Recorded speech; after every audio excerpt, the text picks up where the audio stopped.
Hello friends, welcome back to Civil Tamil. இந்த வீடியோல நாம என்ன பார்க்க போறோம் அப்படினா 3dsmaxல vrayphysical camera நமக்கு இல்ல அப்படினா நம்ம எப்படி அத கொண்டு வர்றது அப்படிங்கறத பார்க்க போறோம். வீடியோக்குள்ள போறதுக்கு முன்னாடி சேனல் சப்ஸ்கிரைப் பண்ணாதீங்க, சப்ஸ்கிரைப் பண்ணிக்கோங்க. கூடவே பெல் பட்டன் கிளிக் பண்ணிக்கோங்க. சோ இதுல வந்து பாத்தீங்க அப்படினா இப்போ எக்ஸாம்பிளுக்கு நமக்கு இந்த இடத்துல கேமரான் இருக்கும். அடுத்து பாத்தீங்க அப்படினா ஸ்டாண்டர்ட் V-Ray ரெண்டு இருக்கும் இல்லையா, V-Ray கிளிக் பண்ணோம்னா நமக்கு ஒரு கேமரா தான் இருக்கும், பிசிக்கல் கேமரா இருக்காது. ஆனா ஸ்டாண்டர்ட்ல பாத்தீங்க அப்படினா பிசிக்கல் டார்கெட் ஃப்ரீ அப்படினு சொல்லிட்டு மூணு கேமரா இருக்கும். நிறைய பேர் பிசிக்கல் கேமரா இல்ல அப்படினா எது யூஸ் பண்ணுவீங்கன்னா ஸ்டாண்டர்ட்ல பிசிக்கல் இருக்கும், அதை நீங்க சூஸ் பண்ணிப்பீங்க. ஆனா நீங்க V-Ray பிசிக்கல் கேமரா இல்ல அப்படினாலும் நீங்க ஈஸியா கொண்டு வந்து அதை யூஸ் பண்ணிக்கலாம். ஓகேங்களா? அது எப்படின்னு பாத்தீங்கன்னா இப்போ நமக்கு மாடல் எல்லாம் கிரியேட் பண்ணிட்டு நம்ம கேமரா ஃபிக்ஸ் பண்ணுவோம் இல்லையா, அந்த ஸ்டேஜ்ல என்ன பண்ணணும்னு பாத்தீங்கன்னா கூகுள்ல போயிட்டு V-Ray பிசிக்கல் கேமரா ஸ்கிரிப்ட் அப்படின்னு சொல்லிட்டு போட்டிங்க அப்படின்னாலே உங்களுக்கு ஆட்டோ டெஸ்க்ல அந்த வெப்சைட்லயே கிளிக் பண்ணீங்க அப்படின்னா உங்களுக்கு எப்படி இருக்குன்னா இந்த மாதிரி ஒரு கண்டென்ட் கொடுத்துருப்பாங்க. V-Ray create V-Ray physical camera அப்படின்னு சொல்லிட்டு ஒரு டெக்ஸ்ட் மாதிரி கொடுத்துருப்பாங்க. ஓகேவா? இதை நீங்க வந்து செலக்ட் பண்ணிட்டு காப்பி பண்ணிக்கோங்க.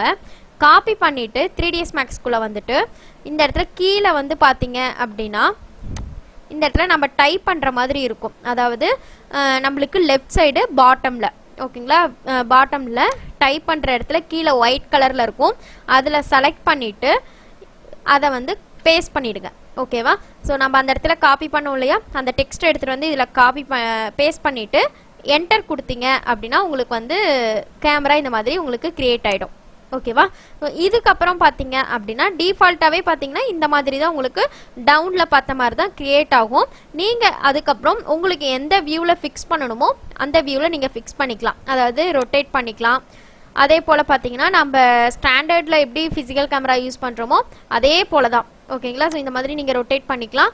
அடுத்து பாத்தீங்க அப்படின்னா உங்களுக்கு இந்த இடத்துல V-Ray கேமரா 1 அப்படின்னு சொல்லிட்டு அந்த நேமும் வந்துடும். ஏன்னா நீங்கள் 2 to 3 கேமராஸில் ஃபிக்ஸ் பண்ணிங்கன்னா இந்த இடத்துல நீங்கள் சூஸ் பண்ணிக்கலாம்.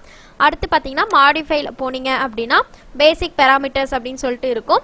அதில் உங்களுக்கு சேஞ்சஸ் ஏதாவது பண்ணணும் அப்படின்னா நீங்கள் இதில் சேஞ்ச் பண்ணிக்கலாம். நார்மலாக நம்ம V-Ray அதாவது V-Ray ஃபிசிக்கல் கேமரா நம்மளுக்கு இந்த இடத்துல இருந்துச்சு அப்படின்னா நம்ம எப்படி யூஸ் பண்ணுவோமோ அதே சேம் ப்ராசஸ் தான், பட் நம்ம டெக்ஸ்ட் மூலிமா கொண்டு வரோம், அவ்வளோதான். ஓகேங்களா? ஒரு ஸ்கிரிப்ட் அது. ஓகேங்களா? ஒரு ப்ரோக்ராம் மாதிரி அந்த ஸ்கிரிப்டை நம்ம கொடுத்தோம் அப்படின்னா நம்மளுக்கு V-Ray பிசிக்கல் கேமரா நம்மளுக்கு கிடைக்குது, அவ்வளோதான். ஓகேங்களா?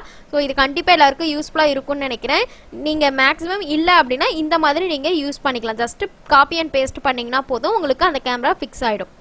அதுக்கப்புறம் நம்ம அட்ஜஸ்ட் பண்ணிக்கலாம். ஓகேவா? ஸோ இந்த வீடியோ கண்டிப்பாக எல்லாருக்கும் யூஸ்ஃபுல்லாக இருந்திருக்கும்னு நினைக்கிறேன். யூஸ்ஃபுல்லாக இருந்துச்சு அப்படின்னா லைக் பண்ணுங்கள், ஷேர் பண்ணுங்கள், சேனல் சப்ஸ்கிரைப் பண்ணிக்கோங்க. தேங்க்யூ.